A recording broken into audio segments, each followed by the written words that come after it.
Hello, my friends. This is life coach Mike Trugman, and welcome to an episode of Mike's Search for Meaning. I'm after some big questions. Why are we here? What makes a fulfilling life? How can we grow individually and collectively? Each episode, I'll dive deep with leaders who are doing great work in the world and see how they organize their life. Books read, value systems, resources used, and stories that show how each of you can create the life and the world of your dreams. All right, Janet, welcome back. You're one of the esteemed few people that I get to say this to. Welcome back to Mike's Search for Meaning. Wow, what a great honor. And thank you so much for having me back. It's just fantastic to be here. Super happy about this. Yeah, it's a privilege to have you on and to talk about the amazing person that you are, the amazing work that you do, the amazing work that the Unstoppable Foundation does. And that's what we're here to talk about today. I think we have several different things teed up. Talking about the gift of giving seems central to all of it. So perhaps we can start there and just in a general sense talk about why it's so important, whether it's an individual, whether it's an entrepreneur, a business, a corporation, right? However, whoever's listening, whatever you identify as or feel that you can support, whatever way that you feel you can support, we can all benefit from giving. And I would love to hear you speak to this. Yeah, well, thank you so much. Giving is so central, obviously, to what we do, but not in that most obvious way. Clearly, when people give to the foundation, we're able to convert that to save lives in Africa. Very, very baseline to what we do. But the type of giving that I think you're talking about and that I would like to talk about is the impact that has on the actual giver. So, our supporters, and we have supporters around the world, but their lives are totally transformed just by the act of giving. And so, what we've learned, the more we study giving, and it's really an interesting topic, our CEO and founder, Cynthia Kersey, has spent years researching, analyzing, and studying the whole concept of giving, and it goes hand in hand with gratitude. So, those two pieces we find are unbelievably transformational. But truly, Mike, if you look at the world, I think we're in such an interesting time.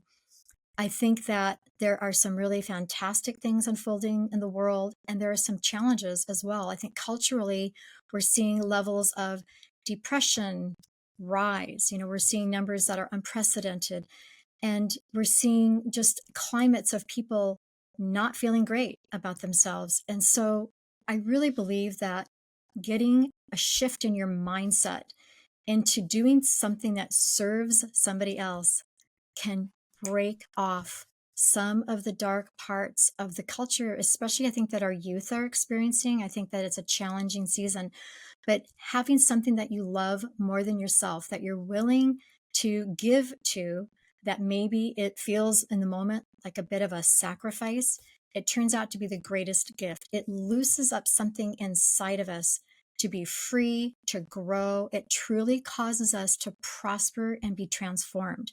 And it gets us out of looking at our own stuff. And it just helps us to expand as a human being.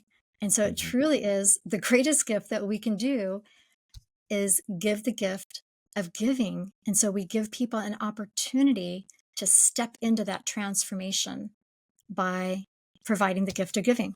Mm-hmm, mm-hmm. So there's one curiosity I have, and maybe I have a sense for how I might answer the question, but I would love to hear your take on this.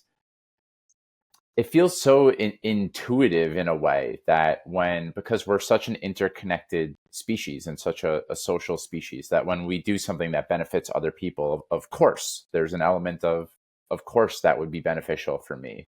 Mm-hmm. But it feels very absent at least in a lot of pockets of culture of like, I don't have enough time.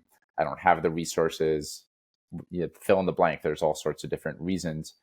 But so why do you think it is that we as a culture, and correct me if I'm wrong here, but it seems like a lot of people in the United States specifically have a hard time with this, feel like I don't have the resources to give. Why do you think it is that we're challenged by that? Such a great question. I think The easy answer might not be 100% accurate for everybody, but to me, the first thought that pops into my head is that it's fear based. Hmm. And fear keeps us from stepping out of our comfort zone and into the unknown. And I think it is an unknown for a lot of people. What if I have a crisis next week and I needed that money I just let go? Or what if, what if, what if? There's all these scenarios that we paint in our minds. But I think that's an important piece to overcome. I think everybody would agree that living in fear is truly living bound up. It's like being in handcuffs, and emotionally and mentally and spiritually, these are the ways that humans interact. And we prohibit ourselves so much when we give into the voice of fear. And I think it's always going to be there. But I think that is such a huge growing point for people to overcome that and say, no, not going to listen to that, and push it aside. And that is when this inner strength comes out of you and you begin to emerge as something stronger than when you were still living in the fear. And that's a big part of it. Yeah. There's what I'm hearing. I mean, fear is one way to describe it. I think scarcity is a big part of this too. There's the belief, there's a pervasive myth to me and belief that there isn't Mhm. enough, and that there's Right. a finite amount of generosity, a finite amount of anything, really, money, that can go around, and Mhm. that inhibits us from actually living it, not even just in terms of giving, but it inhibits us from living in a Mhm. lot of ways. And Mhm. I mean, I feel this to a certain extent. I think you Sure. know this, but with the podcast, that every episode I raise awareness for an organization that is doing really great work. Yeah. And in the beginning, I used to only donate $10 with every episode, but that still felt really edgy for me. It was Mhm. because it was uncomfortable. I guess I hadn't been in the habit of giving. Mhm. So if someone's in that place right now where it's, yeah, they might have enough money, or they Mhm. have enough, and it feels hard even to give $10, how would you Mhm. encourage them? And maybe one way would be to educate them about Unstoppable Foundation, which I would love to Sure. continue to talk about. But You bet. like, yeah, where would you start with someone that's in that place of like, I think I want to, but it's really hard for me. Okay, I totally understand that. And thank you for bringing that forward. There are certain laws of nature that are in place. For example, if you want to receive love and kindness in your life, the key way to mobilize that is to give love and kindness to people. And all of a sudden, all these people in your life around you start waking up and they're pouring love and kindness in you. But you took that first step. And so it is the same way with giving. Giving activates receiving.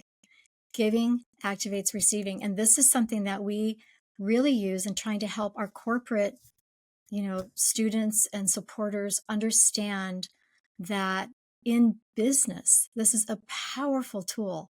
And when businesses begin to give from the corporate level, their receiving magnanimously increases.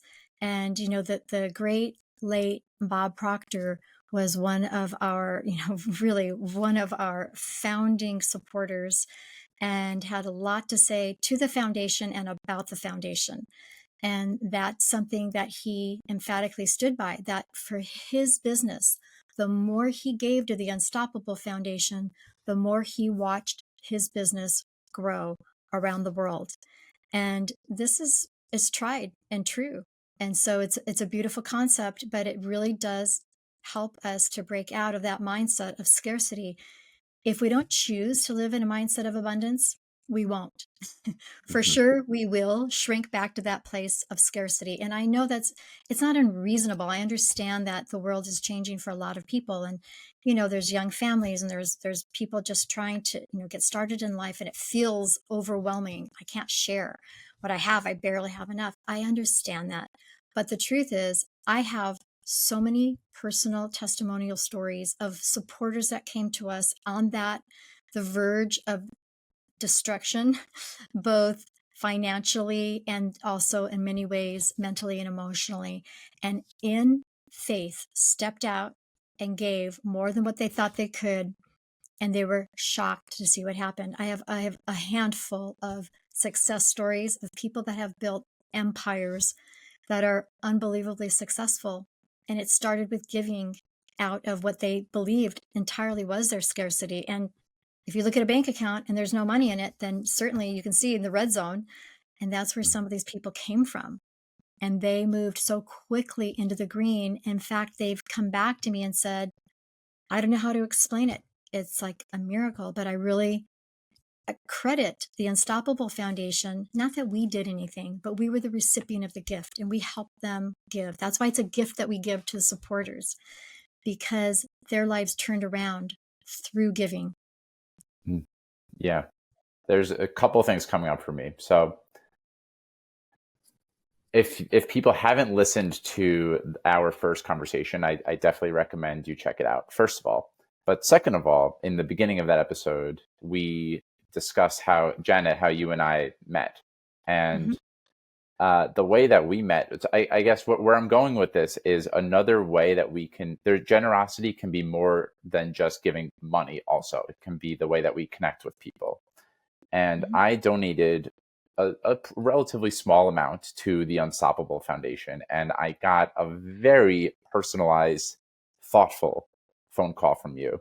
And that to me is very emblematic of the gift of giving. That well, as the recipient, I was very touched by it. And that's one of the big reasons that we're here having this conversation today and that we've developed some level of a friendship with each other.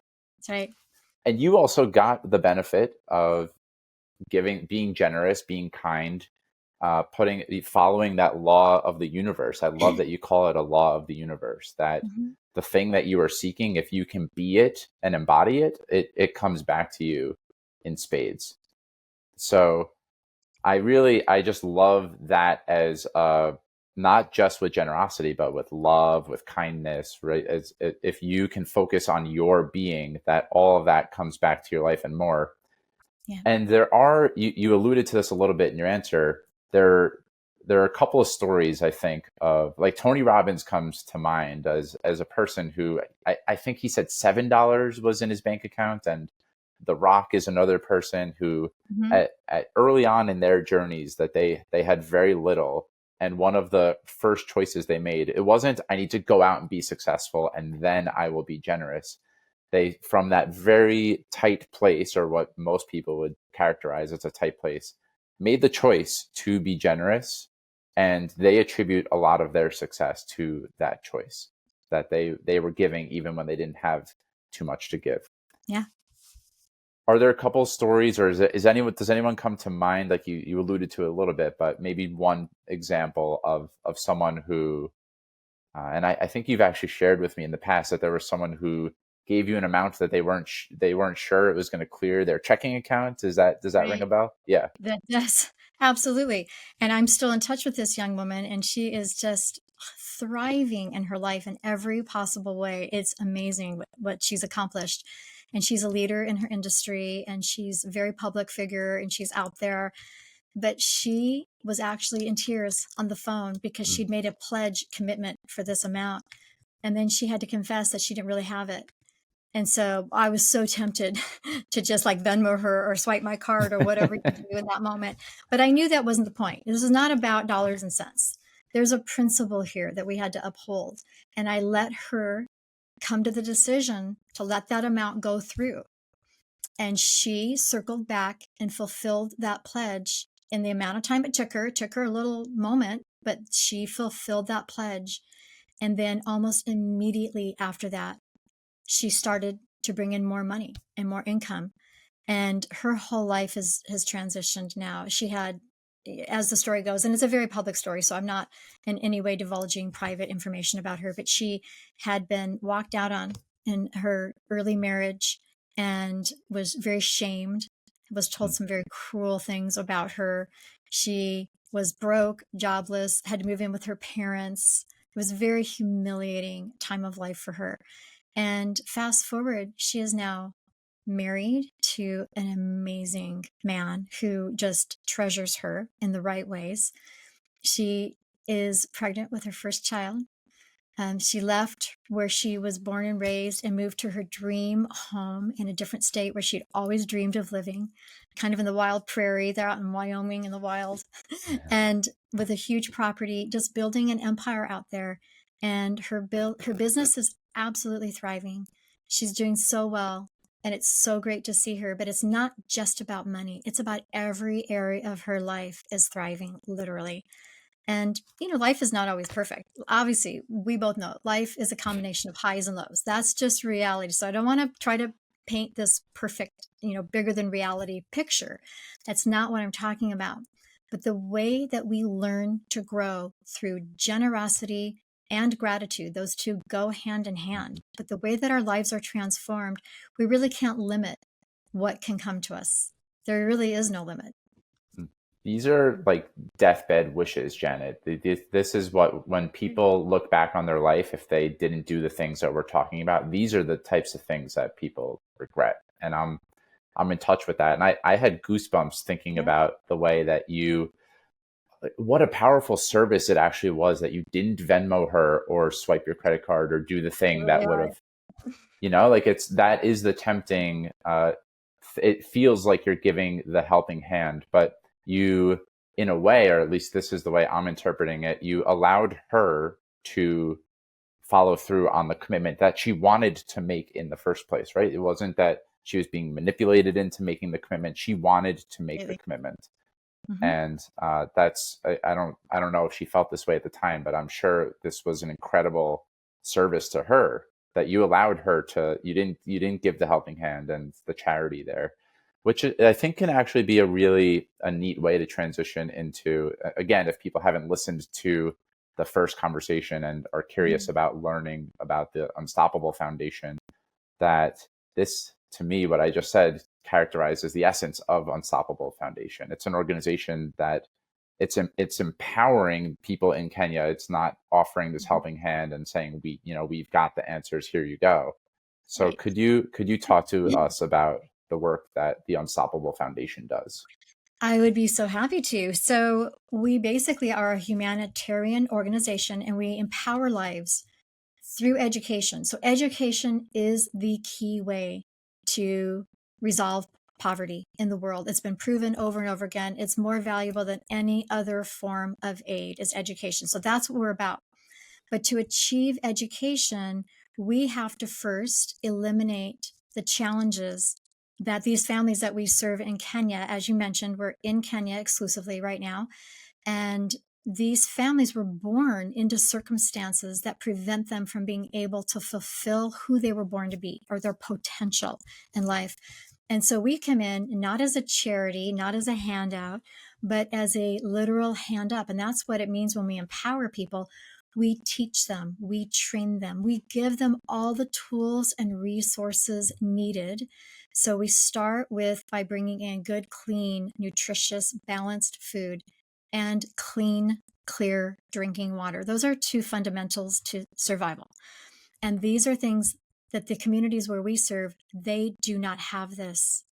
And so we have to provide it, and we do. So we start by bringing that. And then we bring in healthcare for them so that their sicknesses are healed. So they're drinking a toxic water supply and it's parasitic. And their bodies are ravaged with illness because of the impure water that they're drinking. It's like dark brown mud with soot in it, and they drink that. I know it's remarkable. But so we bring in that healthcare unit because they have to be healed of the sickness that's been really taking host in their bodies since birth. Their whole lives they've had these sicknesses. So that's three pieces that create a stability factor in the communities. That's how we get them stabilized. And then we begin to work with the adults and we teach them about how to create a revenue stream. This is something that's really unique to the foundation. There's not a lot of organizations that are doing all of this. We call this our 5 pillars of care. So it's food, water, healthcare, then the income training piece is crucial because that is how we create sustainable communities. Without that piece, it would not be sustainable. It would be temporary. It's inevitable. It would be temporary because then we're out of the picture and they're right back where they started if we weren't training them. So this is crucial to their thriving. And this is what we do. Once they've got a revenue stream coming in, now they can begin to live life intentionally and do the things they want to do. And that goes right back to education. We build schools, we provide an opportunity for every child to receive an education. And that's what we believe, is that it's the right of every child worldwide to have an education, but 56 million kids in the world do not have an Mm. education. And if you look at the map of the world where that's concentrated, the majority of those fall right in sub-Sahara Africa. And that's exactly where the Unstoppable Foundation serves. We're right smack in the middle of that in Kenya. We have found a beautiful people that have intense need, dire needs, drought and famine, and premature death rates that are unacceptable. And we're able to completely change their world. And so it's a very exciting process. We have 5 pillars: food, water, healthcare, income, training, and ultimately, it's all about education. Hmm. Hmm. I would be interested, and again, we covered this last time, but it bears worth repeating here. The income, the skills around producing income, and if we zoom in on that and zoom in on education, right? So Sure. there's the element of you have to go in there and provide baseline, instead of drinking water that is making you sick, actual healthy water. And Hmm. there's a certain point where it's like, okay, we're going to provide the baseline, the foundation that isn't capable yet of being created here.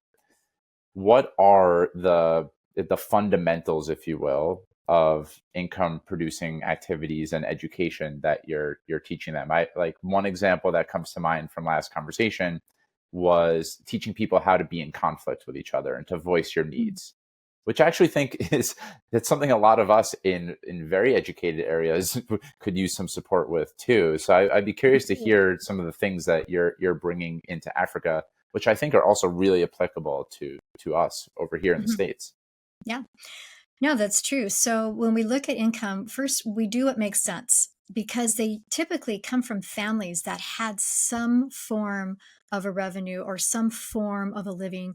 If they're farmers, then we're going to focus on that. We don't have the need or the desire to try to shift them to something entirely different. So we'll work with what they already bring to the table, but we will advance it. So we're not trying to convert them. We're not trying to westernize them or make them Americanized. We don't walk in with that arrogance that sometimes, Americans can have, that we have it figured out. We go in so humbly, and we love their Kenyan culture, and we embrace that and we honor it and we keep them in that. But what we bring them is advancements. So if they're a farmer and if they've already been growing crops, their fields are dilapidated, the earth is hard as rock. It needs to be rototilled. It needs to be aerated. It needs to be fertilized. So we help them. We provide the tools and we teach them the skills and the science of modern fertilization.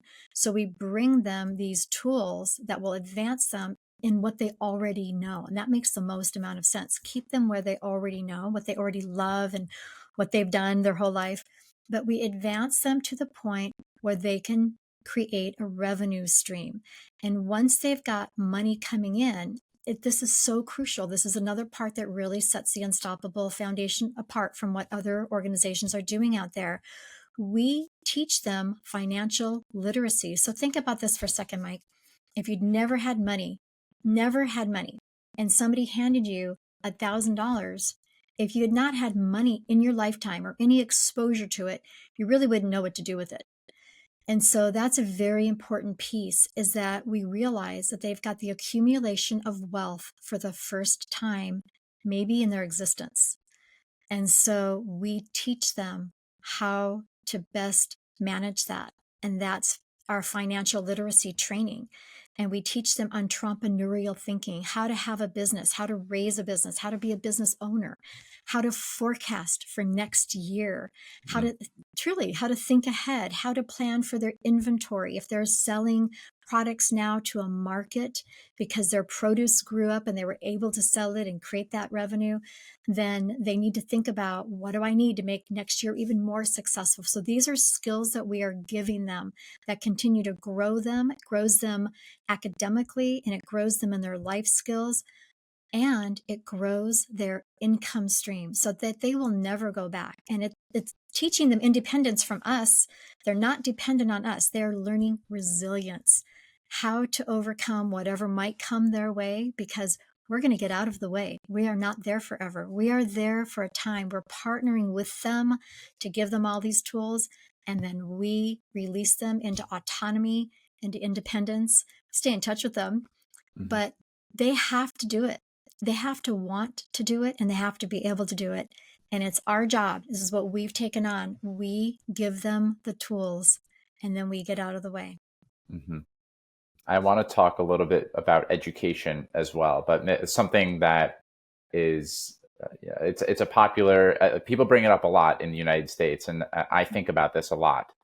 Yeah. That a lot of people, I don't know what percent it is, but a large amount of people who win the lottery or in a very quick, maybe go from being on the streets to being a professional athlete, that when you go from not having money or not knowing what to do with money to having a lot of it, a very large percent go back to having nothing because Yeah. they never learned the skill about what it means to have money That's and right. to continue to generate and to adjust your life that way. So it's such an important skill to be teaching. Hmm. And I wanted to just raise that as an example that highlights what you were saying. If someone has no money and you give them 100, I get the intention behind that, but it's not going to do the full job that needs to be done, which is teach them how do you actually use the $100,000 Right. with education. Hmm. And you talked about financial education, which is extremely important. And I also would love to get to know more about the entrepreneurial skills that you're teaching them. These are, again, Right. they're applicable to anyone who's listening. Whether it's through the Leadership Academy or otherwise, what are some of the things you focus on in education with the kids and maybe even beyond kids, adolescents, adults that you're working on? Sure. No, that's great. And it's really a twofold answer because, first of all, we work with the Ministry of Education in the country of Kenya. And so we collaborate with them, we partner with them, we make sure that we're checking all of their boxes in providing education. So we literally partner with them in providing education. So these are kids that are getting classic academics, so reading, writing, arithmetic, and all that goes with a classic education, which is so valuable for them because that's not something that most of these kids had access to. As you know, the little girls are typically taken out of school at a very young age, anywhere between the ages of 10, 12, sometimes as early as 8.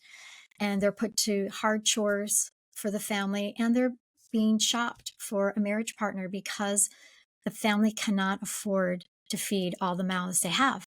And so when that changes and these kids get to go to school, I mean, that right there is victory. But then we see these children begin to develop and grow and encounter new opportunities. So we have upper primary students, and then we have a high school that we run also. And then some of these children have the opportunity to even pursue a higher education, meaning like a 4-year college environment. And so it's not that common and it's not even necessarily always needed. But the fact is that there are opportunities for these kids that were not available to them before. Now, what we do also, you mentioned the Leadership Academy. We have the Unstoppable Leadership Academy. We call that the ULA, and it is such a powerful piece of what we do.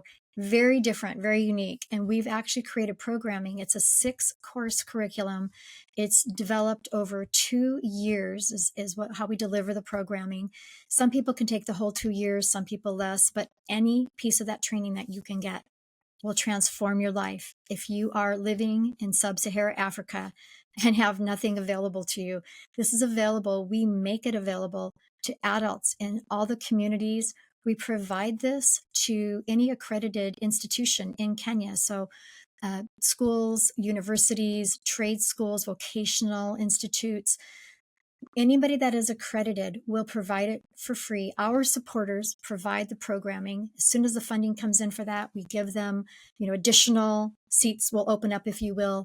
And this is an ongoing training, teaching these academic and life skills. But if focus is very much like what you're talking about, life skills relationally, and also, things that you don't necessarily think about, like, for example, how to organize your thoughts to even make Hmm. a presentation.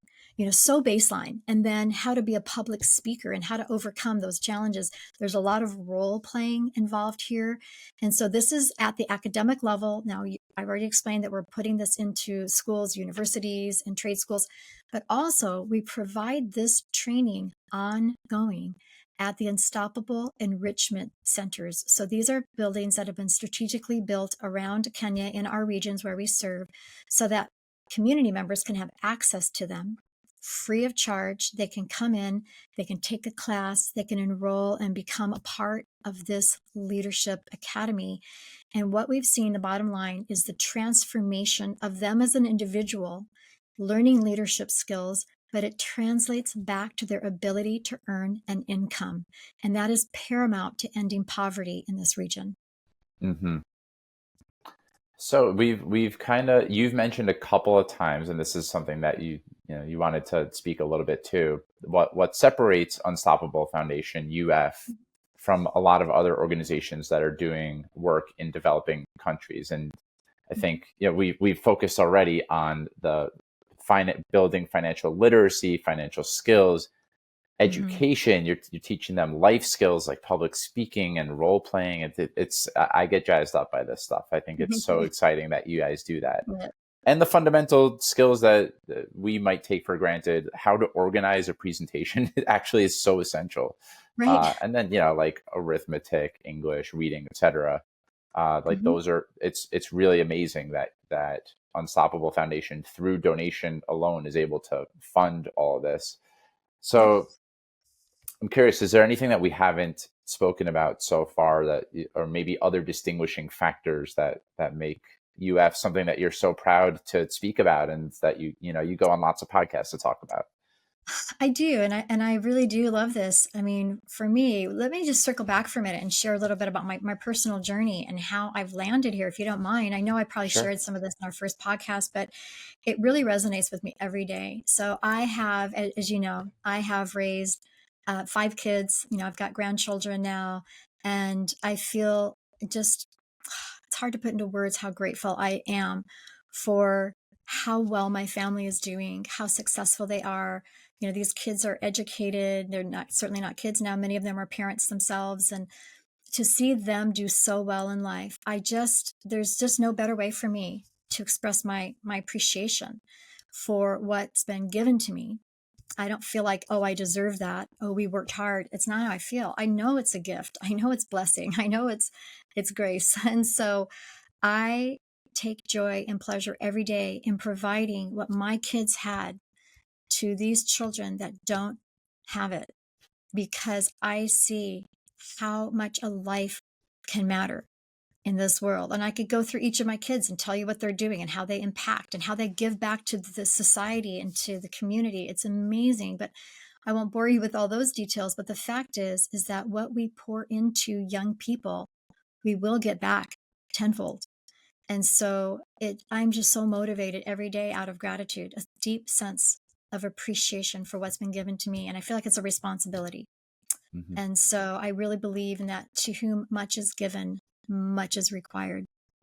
And I've Hmm. been given so much, Mike. And so this is like a life dream for me. I dreamed about doing something special when I was a young woman. And, at the baby stage, you definitely can feel overwhelmed. And I had lots of diapers around me in a circle all the time. But it's, I dreamed about, because even in those moments, I would close my eyes and say, okay, this is so hard, but I love it. I'm so thankful. I was so thankful, even in the hardest moments, I was still so thankful. And I dreamed about growing up, if you will, probably never totally grow up, but in at this stage of my life, and a lot of people in my age are in retirement and they're hanging out with their grandkids and vacationing and touring the world. And I get that and it sounds lovely, but I dreamed of doing something that mattered.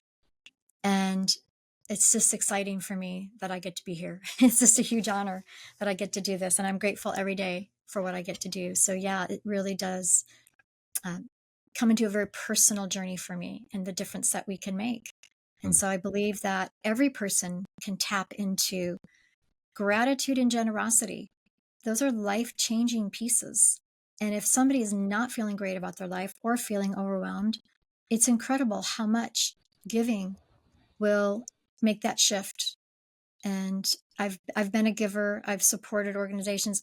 I started probably when I was 15 years old, supporting my first nonprofit organization because I had a job. I was like, working in a restaurant or whatever. And I did. It meant a lot to me. And I never changed from that. And I do, and I'm not trying to toot my own horn, trust me.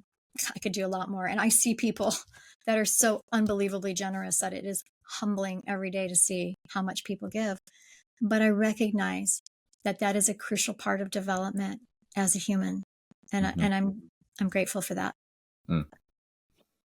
So one of the things that I think about on a pretty regular basis, or one of the guiding lights that gives me a sense of purpose, one of the things that drives me, I really I do my best on a regular basis to feel into what it would be to live in a world where everyone was Yeah. thriving and had access to what it could mean to thrive, right? Everything that we've been speaking about: Mhm. education, financial literacy, clean water, good nutritious food. So there's a part of me that is like, ah, instant gratification. I want this I want this to happen now, and it's Yeah. going to be it's we've got a long way to go globally, especially. So I'm curious if you have a sense for, I guess, on some level, it's possible, right? That we could live Mhm. in a world where we eradicate poverty, that there isn't food scarcity, that we don't even think about scarcity really Yeah. too much anymore. And when is there a sense for when it might be possible that Unstoppable Foundation and maybe even other organizations have done such a good job Mhm. that it's like Kenya is a self-sufficient country. It doesn't even need any intervention anymore. Mhm. Yeah, that would be a beautiful dream to see come true. And of course, that's at the end of the day our goal. I mean, that is what we want to see be achieved. And it is possible. The money certainly exists in the world. It's just getting it to the right places. And I think that each organization that's out there sowing into the different communities in the world that need help, I think we all have a social responsibility to do our best. And one of the things you were asking earlier about what sets the Unstoppable Foundation apart in other ways, and this is something that really is very meaningful to me, is that we are not a big corporate conglomerate type of nonprofit organization. And so since I've been working for the foundation, I'm in the habit of just checking out, the competition and looking at people's websites and their 990s and just seeing, how much goes to their mission. And it's shocking at some how little actually makes it out there. And again, I'm not taking a swipe at any other organization. I'm just saying it's something that I love about the Unstoppable Foundation. We have something called angel ambassadors. That's what we call them, angel ambassadors. And they walk alongside this foundation and they support our operations costs. And so we're able to not have to take in the donations to fund what we're doing. It can go to Africa. It can go and do what we have set out for it to do. And that's a really special part of what we do and who we are. And, I really just credit Cynthia Kersey, I already mentioned her, our founder and our CEO. She's just done a remarkable job of pulling in the right people and putting together all the right pieces. So she, of course, she had great advisors, but she's the one that put together the 5 pillars. They 100% work. We don't have a community that's failed. We have 17 communities that are thriving in this region of the world that are completely autonomous, that we've let them go now. They're up and doing their own thing. And now we move on and we're looking at new communities that we're developing and working with. But we know our model works. And so I think having a successful model, I think being humble enough to run a really clean organization, is those are really important pieces. And I hope that more organizations will come forward with that mindset. I think that there's definitely enough in the world to provide what Africa and beyond needs. There certainly is suffering and poverty in every nation of the world. Absolutely. We know that. The difference in Kenya is that we are not met with any red tape. There's a lot of bureaucracy around poverty, even here in the United States. And, I worked as a volunteer for many, many years in the social services program in Los Angeles, California. And I saw up close and personal the red tape. And so some things will not change in that regard. But in Kenya, where we're working, we just have a green light. And Mhm. so little goes so far, Mike. I mean, you were talking about your gifts to the foundation. They're not small. For $1 a day, you can provide, it's remarkable to me, but for $1 a day in Kenya, you can provide food, water, healthcare, income training, and education to a child and their family. That's 5 people. I don't know where you shop, but I can't get in and out. I mean, not even Whole Foods. I couldn't get in and out of Costco for that. That's just not possible. It's Mhm. the same price that a lot of people pay for their daily Starbucks or wherever they go for their cool coffee drink on the way to work. I mean, really, it's actually less than that for a lot of people. But the fact is, for very little, we can do so much. And I do think there's enough in the world. And I encourage people to keep trying. I mean, keep using your voice. If you don't have the money to give, your voice is such an important tool for advocacy because we all know somebody that has resources. And so we can share with people and encourage people to step up and to make a difference and to be transformed themselves. That really, truly is a gift. When people give, they are transformed. I've seen it over and over and over again, Mike. Yeah. And I would guess that more than guess, like there's a part of me that just knows this to be true, that when that generosity is given, and when if you're in the 17 communities that have been created that are autonomous in Kenya, I am quite sure that what are sprouting out of these communities are other businesses or ventures that continue to be in that same spirit of giving. That's right. And Mm-hmm. yeah, there's another longing in me. I think that the essence of business is a service or a product or whatever, something is being provided that is of value to other people and serves other people. And it seems like that's gotten lost in, uh, at least in a lot of American business, that there's a focus on one metric and one metric only. That's the Mm-hmm. bottom line.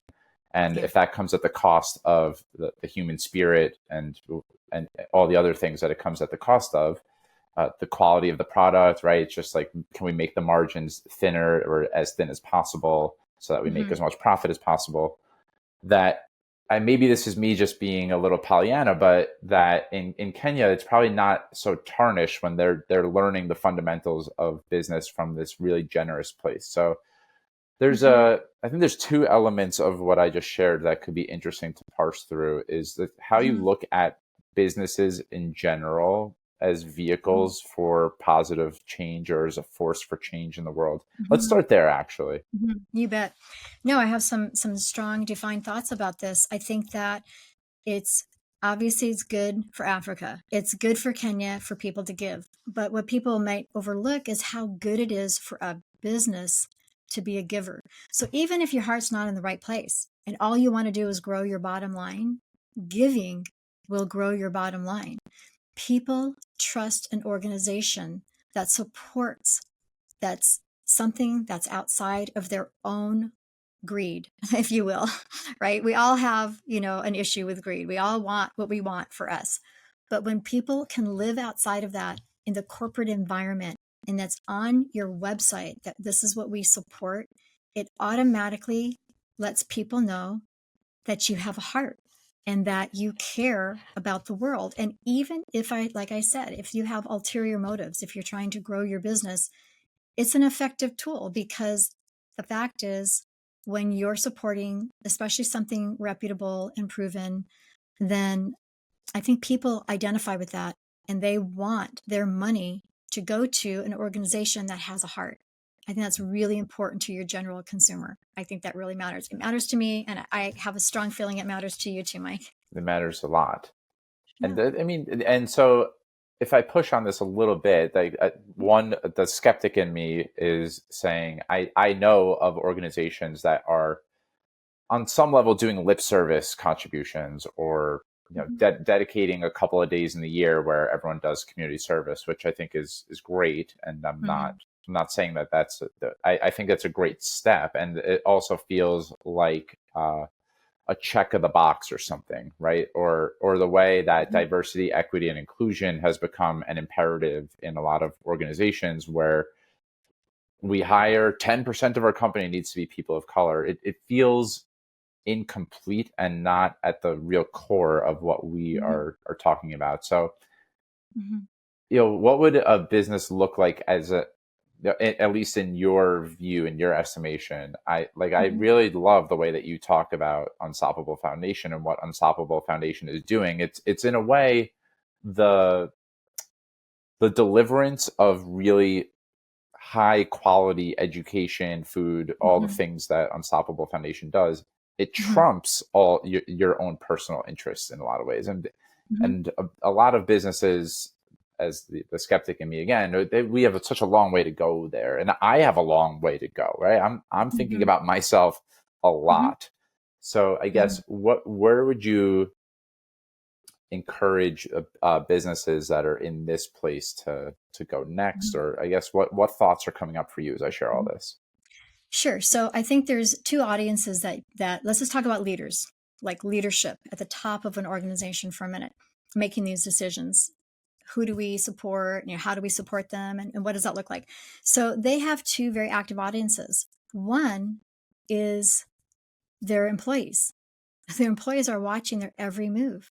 And you can motivate or demotivate your staff by the way you conduct yourself.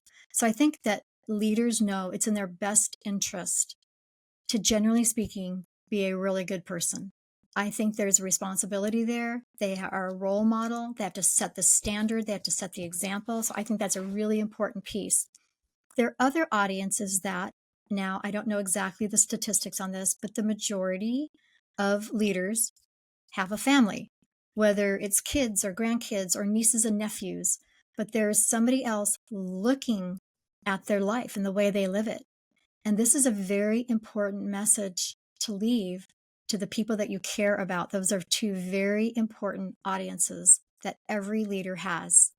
There's certainly more audiences beyond that. It depends on who they are and how public they are. They certainly have, some community of followers in some way, depending on how large they are. But the fact is that when you give, even if you give initially not for the right reason, you still become Mm. transformed. A great example of this, we have an amazing chairman of the board. His name is David Meltzer. I think I've mentioned him to you before. Now, Yes. David came to know Cynthia, and Cynthia taught David about giving and about gratitude and generosity. It's become a benchmark of his business now. He is a public speaker, he is an author, he is a podcaster, he's got TV shows, he's all over the place. He's a very talented man and he's got a huge following. But his benchmark now is gratitude and generosity. And so he never approaches an audience without bringing that forward. And I have seen him change and grow so much. He's a beautiful man. His family is thriving, his business is thriving, and he really does attribute it to this newfound way of gratitude and generosity. And he learned it from Cynthia. So that's a great example. He's a very powerful individual and has a lot of following, so a lot of influence. And I feel like our sphere of influence will grow so much by the steps that we take into being a humanitarian. Yeah. And this is something that as a new father, and Yeah. one of the things we had teed up here is, like, how do we teach this? How do we embody it to our Yep. children, to the generation that's going to make a really big difference in the future? And we're Right. we're in existential times, really, as a planet, with climate change, and so it feels really important that we're placing our attention, our generosity, our kindness, Mm-hmm. uh, into the right areas that are going to sustain us as a species and sustain the planet. Mm-hmm.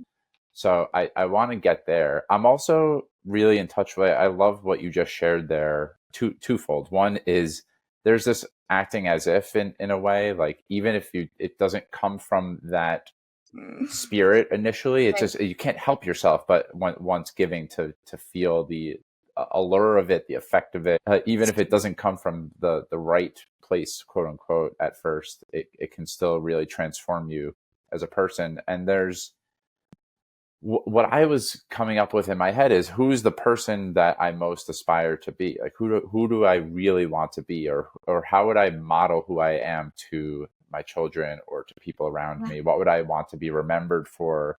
These are all questions that orient us to what's actually most essential in life, and a lot of times it shifts the attention off of our ego-centered, fear-based living, and onto the person that we really are. I believe at our core we are all of the wonderful things that you've been talking about. We're grateful, we're generous, Hmm. we're supportive of other people, we think beyond ourselves, we're interconnected. I mean, that is Hmm. the fundamental of being a person. That's why as a species we lasted so long, because we're connected to each other. We know how to create community. So uh, yeah, I want to talk about how to model this for future generations, Hmm. for children, to be a Hmm. humanitarian, which earlier in the conversation you said is, I think, correct me if I'm wrong, it's the most essential thing to be a humanitarian, Hmm. to end poverty in the world. Is that right? Yes, I think we all have a role. We all have social responsibility and we have to step up. And I really believe, great question. I'm so glad you framed it like that. I really believe that it starts at home. It really has to Hmm. start at home because I know that, like, my kids wouldn't give back the way that they do today if they hadn't learned it at a little age. And it's not because we said to them, this is what you should do, but it's because they saw us doing it. And I mean, when my kids were little, I used to pack them up. My husband would get really mad at me, but I would take him down to the LA mission. And sometimes he'd call and he could hear like gunfire in the background or whatever. Yeah, it was absolutely dangerous. But there's just something that was deposited on each of my kids from those experiences. They got in there and helped. And I'm sure the people at the mission were like, "What? You brought your kids again?" But yeah, I absolutely brought my kids again. I put them to work. They were helpful, they were on top of it, but more than that, they grew something inside of each of them that would not have been deposited by me making them read a book about giving or by me preaching to them about how valuable it is that we give back. It's something we can do as a family. And I set up so many families for this, Mike.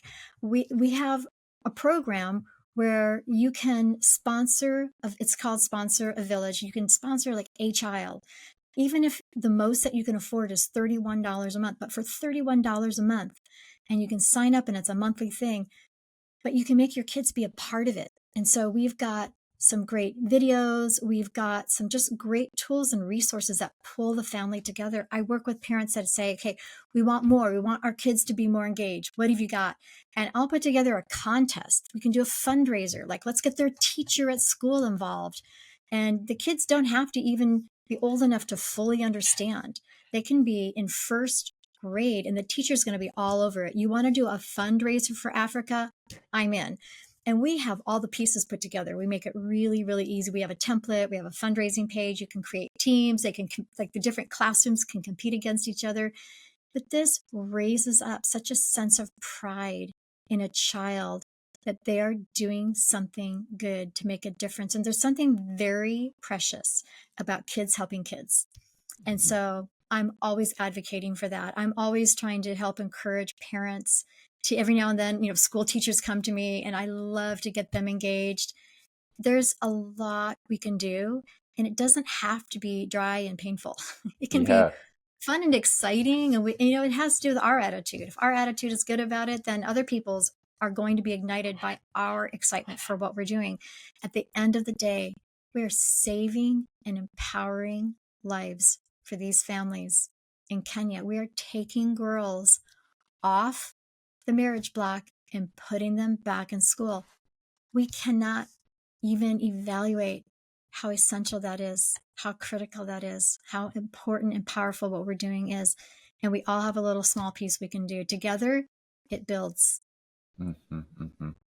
The word "should" is a dangerous word. I think it's rightfully so. People have been talking a lot about "should" being a word that Mhm. we should basically eliminate from the dictionary. Right. That's right. And this phrase, "do as I say, not as I do," I'm in touch with.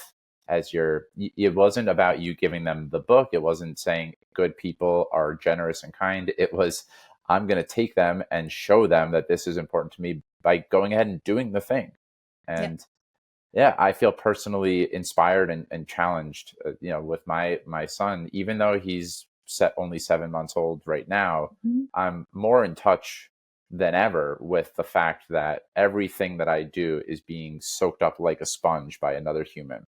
Yeah. And so, wherever my blocks are, if I'm saying a certain thing but not embodying it and doing it myself, that the household is a really great mirror for you to have the opportunity to see, where am I blocked up, or where am I not being the person I most aspire to be? And yeah, see, this feels so essential. You had 5 mirrors, so I I commend you for going through Terrifying. that. Yeah. No, it's true. I want to tell you another story. We talked Sure. about Bob Proctor earlier. One of the stories that Bob Proctor told really just left such an impression on my heart. When he was a young boy, he grew up in Toronto, outside of Toronto in Canada, and he had a single mom, and they were extremely, extremely poor. 3 boys growing up with a single mom. She worked full time. She was cleaning houses and worked so hard for everything she had. But there was a poor family down the street. And I don't know if you've been to Toronto, but I think it's even colder than New York in the It is. winters. It is. And so, yep. And so they have some very extreme winter conditions. And in the winter time, back in those days when Bob was little, they were dependent on coal to get them through a winter. And there was a family that lived near them that didn't have any coal because they were even poorer than Bob's family. And Bob's mom split her paycheck and Mm, gave half to Bob and said, take it to that family. I mean, I almost have a hard time saying that because it just makes me want to cry to think about the poverty that she was facing, the fears, how do I feel in the winters in Toronto, and the generosity of heart to care so much about a stranger. They weren't like close friends or a family. They were a stranger. But what that did in little Bob, look at what he grew into and what that message did. She didn't have to preach to him. She didn't have to make him do anything. She just said, deliver this. And he got to be the cool deliverer, right? I mean, he was the messenger who got to be like the hero for that moment. Imagine the self-esteem build, how good that must have felt. Like the fear it took away from, Mom, do we have enough? Mom, can we eat this weekend? mm, All that was just gone because now not only do they have enough, but they have enough to share half of what they have. What a message to me. What a mm. powerful message that is to give. So that's a beautiful story that Bob shares. I'm really glad that you shared it. And yeah, I Mm. had a little bit of goosebumps as you were sharing that story. I That can hear you. Yeah. Yeah, I mean, it really does show the power of the human spirit. Like these are the things that people make movies about, right? We don't make movies about the the family that lived in scarcity and developed this massive empire but didn't share it with anyone, because that's not a compelling or moving story, right? That to me isn't the essence of what it means to be alive. The essence of being alive is Bob Proctor's story there. And yeah, wow, look at the benefits that he reaped from that. That when Yeah. his family was going through a tough time, that they were still able to live into the things that were most important to them is really Yeah. inspiring.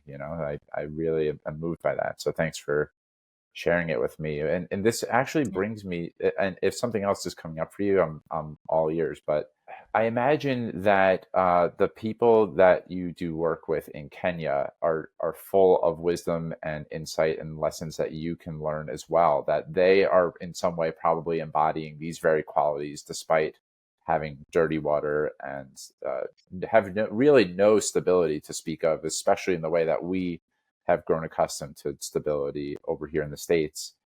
So I'm wondering if you could speak a little bit to things that you have learned from Kenyans. And it could be, I know you Mm. also wanted to talk about Kilifi County. I don't know if I'm pronouncing that right. So Kalifi. Yeah. Kalifi County. Yeah. Kilifi County.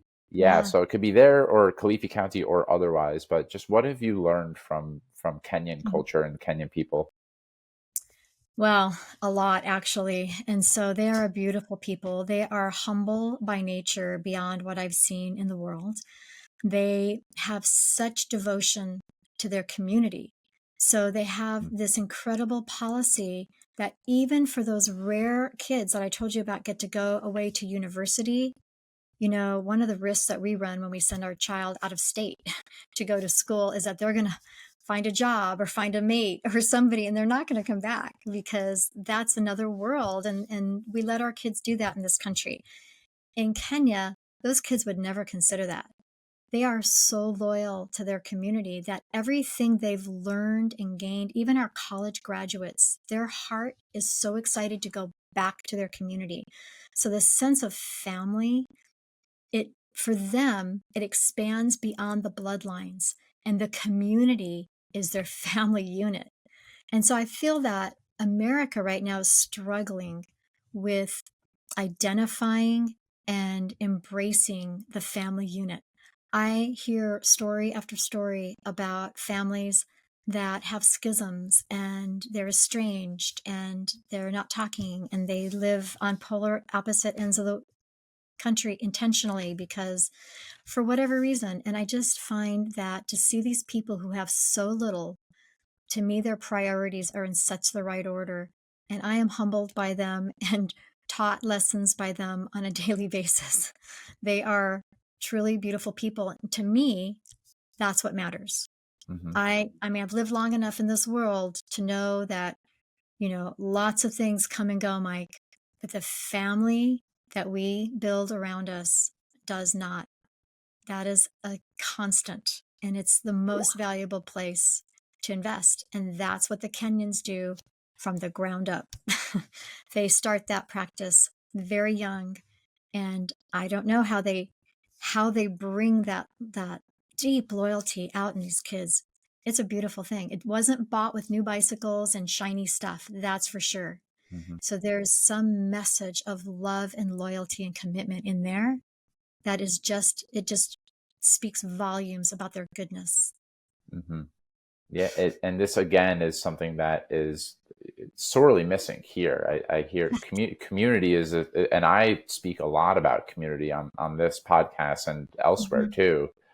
That in a country that really celebrates, and I think this is a beautiful aspect of our country, but nonetheless celebrates individuality and individual achievement and independence, that what a beautiful thing it is that one of the big themes of this conversation really has been our interconnected nature, that a yeah, win for all of us is a win for one of us, and vice versa. And it just, what a beautiful thing to strive for, to be so devoted, really devoted and loyal to the people that created you, yeah, that you don't ever, no matter what ambition you might have, or uh, whatever challenges there might be, because there's always challenges in a family dynamic, that it's from a baseline of love, loyalty, and devotion. mhm, And humility is another word that feels really important to me. I think to be in a service field, there has to be a level of humility. mhm, And I actually to think that, to a certain extent, if you think about, uh, I don't know, the example where you were talking about not giving out the free handout or Venmoing and using your right, money, that in a way that also had an element of humility, right? Like, it's not mhm, my thing to solve. This is mhm, something that is going to be worked out by the other person. there's a mhm, there's a level of trust that builds, and that mhm, example is really sticking with me, because mhm, there's like a savior in me mhm, who wants to, like, go out and give everyone everything. And that's not what's most essential is these baseline, like, I have people in my life that I love, trust, who have my best interest at heart. Like, all the other stuff on top of that is really, it's, to me, it's meaningless unless it doesn't have that baseline. yeah, no, I agree with that. I agree, and I'm glad that that story meant something to you, because I have to be honest, that was a pivotal point for me as well, because I've learned in my life, and I had already learned, that I'm not the answer. I'm Hmm. not the answer to people's problems, and that's an important thing. And maybe in another podcast we can talk more about that, because that's something that I actually was raised to believe, that I was the answer, Mm. because my mom used to put me in that position a lot, to be the answer to people's problems. And so I had to really break out of that, and it really was very helpful with my kids to learn, and I'll say something a little crass, so pardon me in advance, but to learn to let the door smack them on the fanny, if you will. Sorry. But the truth is that there's something so valuable in letting people walk through the challenges that they need to grow into who they were meant to be. And if we keep stepping in the way, we eliminate that process and we block it and we prohibit them and we actually handicap people by Yes. stepping in inappropriately. So it's very important to know when to get in there and help and when to get out of the way. And that moment was a get out of the way moment. And I was so tempted to get in there and help. This girl's crying. She's crying on the phone with me. I just wanted to say, oh, don't worry, I've got this. Yeah. But that had nothing to do with the point. She needed to drop those tears.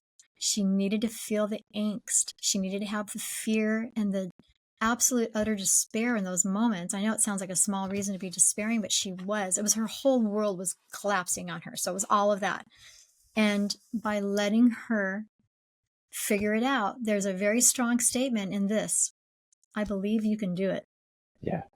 And that is the silent message we give people when we get out of the way. I believe you've got this.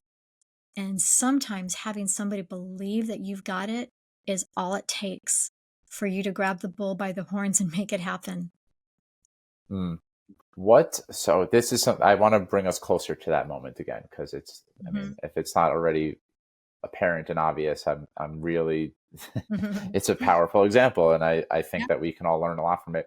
What supported you? There's two elements of that I think are really useful to zoom in on. One is, you not only did you say I believe in you, but clearly you meant it.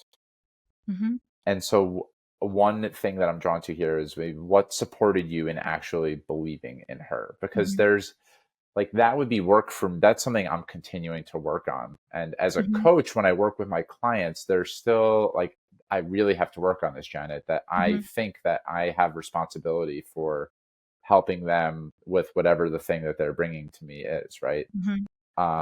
What supported you in actually saying I believe in you and really believing in this person? I know it's a big question. And I still do to this day. But yeah, that's a great question. And what it was, first of all, there was a certain amount of training that I had to go through to get to that place in life. Because remember, I was raised to believe I was the answer. So clearly that's like almost the antithesis, like the opposite of believing that other people can do it, when I'm stepping in the way all the time to try to bring the solution. So that's a messed up way of thinking and living.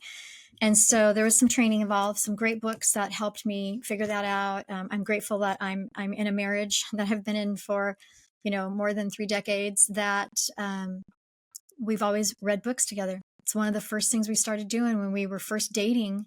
So we'd open books and we would like lay on our stomach in front of a book and we would take turns, page to page. And we still do that. We still read all the time together. And it's really a very powerful tool. But from that came a lot of learning and skills that I had to put into practice. You have to practice them before they really become. But by the time that I had that exchange with this young woman, I'd already had that down pretty much. Always a struggle because you're always tempted to go back. But the reason that I believed in her, first of all, her tears spoke volumes about her heart. Because a lot of people make a big, huge pledge, a big commitment with zero intention of fulfilling it, because there's people around them, they saw it or whatever, your name's on a screen or whatever happened in the moment. There's that's a totally different mindset. They don't have a feeling of remorse when they never come back, or they gave us a fake credit card or whatever happens. I mean, that's just part of the world. That just happens. And so her depth of despair over it spoke volumes to me about who she was. And so I could see that her heart was sincere. And I always give people the benefit of the doubt until somebody lies to me once. I always assume that what they're saying is truth. And then if they show me that it's not, then I remember it. I'm not saying, oh, I write people off or I've called them a liar or anything like that, but I remember. And so I really form, my behaviors towards somebody based on that. The belief that people are intrinsically good and they're telling me the truth unless they give me a reason not to. So at this point in our relationship, I had every reason to believe that her tears were genuine. Her angst was sincere. I could see her struggle. And I knew it was like a really powerful, it was a spiritual moment, honestly. It was a God moment where I knew that, and sometimes I just feel like in my spirit, like I see like the Mm. finger to the lips, like, don't speak right now and don't act. And I knew that I had to take that direction and stand on it. And so there was a moment of like me biting my tongue, but I did. And I knew that she could do it. I also really believe, Mike, as for you as a coach, I believe that we can speak truth into people about strengths that we can see in them that are under or not yet developed. And as we speak that into people, we give them such a level of empowerment. And it's an exciting process. It's not something that I really do a lot in my job. It's not really a part of my job. This is just peripheral because, of course, it's a part of relationship, and relationship is a part of my job. But previously, it was a part of my job to speak into people because my history was in human resources in the entertainment industry. And so I had a lot of people over the years that I had to speak into professionally and personally. It was part of my job. And so it does become a skill, and it's something that you have to put into practice to get comfortable with it. But in that moment, I knew it was the right thing. And I did believe in this young woman, and she 100% proved me right. Yeah. So this might be a dead end, but the other option, there was something in there, and thank you for sharing all that. It's again, like, I've been moved and touched many times over in this conversation, so I feel Thank like a you. broken record in that way, but it's true. There was a moment in there at some point in the last 10-15 minutes where you said there's a time where I just need to let it happen, and they're going to take care of it themselves, and sometimes Mhm. I actually do need to step in. Oh, yeah. So what would have been what would have made that a step in moment for you, or what are some things that you look out for when to step in? Yeah. Well, in that situation, I'd have to hypothesize. So I won't bother, but I can tell you about real life situations where, again, it's being sensitive to let God lead and let him show me. So that's a big part of, my sensitivity to people. But there's times when my heart feels such compassion for somebody that I recognize they don't have another way out, Hmm. and that there could be detrimental outcomes, and they don't have another way out. And so it's been something that I've learned a lot from watching my husband over the years, and how generous he's been with people that were almost strangers, and just giving money to people that he thought needed it. And I really appreciate that because it makes us love what we have a little less and care about people a little more. And so that balance is very important. And so there should be times when we are regularly helping when people need help. And I think if we were to get down to the real like recipe of who needs help and who doesn't, I think there are ways to identify, when people are like, if there's a substance abuser, I'm not going to give them money. I'm just not. There are other ways to help. Maybe I can make an arrangement, and I've done this before where I've had to like get their details and go into an account and pay an account or whatever. And it's worth the extra effort because it's so much easier to just give money. It is so much easier to do that, but it is worth the extra effort to set the standard for somebody that I know this is a problem. I'm not judging you for your problem. Trust me, I've got just as many or more, but I'm not going to enable the problem. And so it's good to know some of that information. And that's what's formed a lot of my decisions of when to help and when not to help. And sometimes you don't always know. And a work situation like that I didn't know a lot about her personal situation, but I saw her tears and I felt her angst, and I knew that I could trust her. And I Hmm. did. Hmm. And so there's lots of times when people need help. We all do at times. Yeah. And I've had help in my life. And so I'm grateful to be able to help when I can. Hmm. There was a line in there that I want to make sure I repeat because it's so good. It's when you give there, you said it makes me want what I have less and feel connected to other people more. Or something. What was the line? Love. Yeah, so it makes me love what we have less. We love the money, we love the resources less when we just give it away. And it makes me love and value and appreciate people more. Mhm. It puts the emphasis and the value on a person when you give to them, when you give to people's needs. And it Yeah. helps you love your own life and all your stuff and what you might have in the bank or around the house and stuff. It makes you feel less connected and less connected and committed to those things and be more committed to people. And Mm. for me, that's a decision. That's a character choice. That's how I want to live my life. Can you talk a little bit about how you're guided by God? Sure. I'm happy to.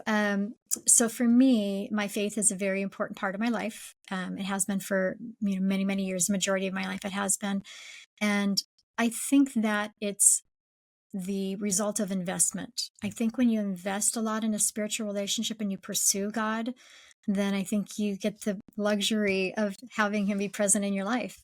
And I don't want to say that in any way with arrogance. I say that with the most humble attitude. It's the most incredible honor to think that God would in any way direct my steps, but I believe He does. And I somehow I just always know when He's saying yes or no. Sometimes it's not as obvious. Sometimes I really want something, and I always use this analogy of kicking in doors. I believe that when there's a door in front of us, we should always try the knob, right? Not every knob turns. Some of those doors are locked. Well, sometimes we're like, oh, well, let me just help it open. And we want to just give it a good kick. Well, if we kick hard enough, we can probably break down any door. But if we're really listening for the voice of God, we're going to try the knob. And if it doesn't turn, we're going to be disciplined enough to say, okay, that knob didn't turn, and we'll take our hands off it and we won't kick it in. And so that takes years of practice also, something that I still have to keep continually practicing. I for sure was born to be a door kicker. Let me just be honest about that. Okay. I could be a kickboxer like the best of them.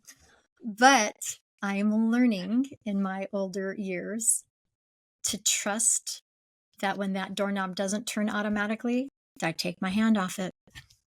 And that's how I let God lead. I hope that was enough of an example. Yeah, it's something that I'm beginning to open myself, and especially the last couple of years that and for people that have an aversion to the word God who are listening, I Mhm. think universe or spirit or even just the phrase something bigger than me, I like or intuition, like these are I think all of us can find something that lands for us that there's a deep knowing in all of us if we slow down enough to pay attention, and that's where my curiosity came from. There is that Mhm. we've had conversations like this in the past where you've talked about your spirituality, faith, and God, Mhm. Mhm. and I love teasing out the different, maybe things that you're looking for, ways that you're guided, and that's a really good. I'm looking at a door right now next to me here. Right. There's a way that it's like it kind of when you turn the doorknob, that's a yes, and when it feels like you have to really effortfully push through, then perhaps it's a no, or at least a no for now Right. is what I'm hearing. So Mhm.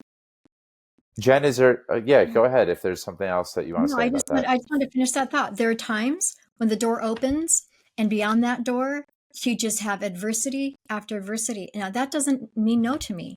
Yeah. That means that my road is marked with some suffering and I'm going to grow from the challenges, and that's okay. Because the door opened, I'm confident that I'm on the right track.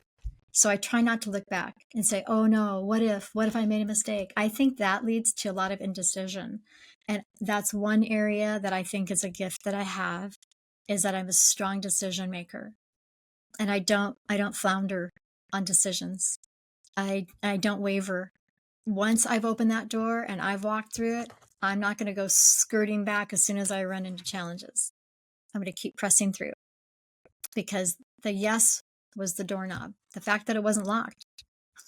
Mm, So I wanted to just distinguish between those two because I think sometimes people get frightened off by challenges like, oh, this wasn't the right road for me after all. You hear that a lot, like with young marriages that hit the first bump. Oh, I uh-huh. made such a big mistake. That's a mistake to Yeah. say that. You stick in there and you work it through and you grow from the challenges. And then You don't ever look back at that doorknob and wonder if it was really opened or not. You're already through the door. Don't look back. Mhm. Keep going. Keep pressing in. Mhm. Yeah, big commitments like starting a business and Yep. marriage are there. Those are Mhm. and having children, right? Those are three big commitments that the initial doorknob feels a certain way, and then all the challenges that come along with it. I'm really glad that you brought that in because I think Mhm. about all three of these things, but especially for me, having a child and starting a business, that there Mhm. was a green light, a signal, a calling, whatever you want to call it, within me that knew it was the right thing for me to do. And then, yeah, all the challenges that come along with that are just, they're part of the deal. It's a package deal. Right. That's right. No, I agree. And, honestly, I'm grateful for my age. I love being in my 60s because I feel like I've walked through some insane challenges, in crazy trials, high highs and low lows in my life. And I'm grateful for what they've developed me into. Like, I love what I've learned. And you don't learn the great lessons in life when your life is really easy. Mhm. I'm grateful that I've had challenges to have to get through. They've developed me into somebody that I want to be. And so of course I have a long way to go still, but I'm truly grateful for my greatest challenges have given me the greatest lessons. Is there anything, Janet, that we haven't spoken about so far today that feels important to bring into the conversation now? Sure. Thank you for that. I appreciate it. I'd love to just circle back for a minute to the Unstoppable Foundation and just say that, one of the pieces that I think is beneficial for corporate people looking to connect is some of the ambassadors that we have. People like Bob Proctor and Mary Morrissey, Jack Canfield, he's the author of the Chicken Soup for the Soul series, and Lisa Nichols. I mean, there are some people out there, Sir Richard Branson, that are supporters of the Unstoppable Foundation. And I feel that for a small company like us that doesn't advertise, we don't spend millions of supporters' dollars on advertising. We are only by word of mouth.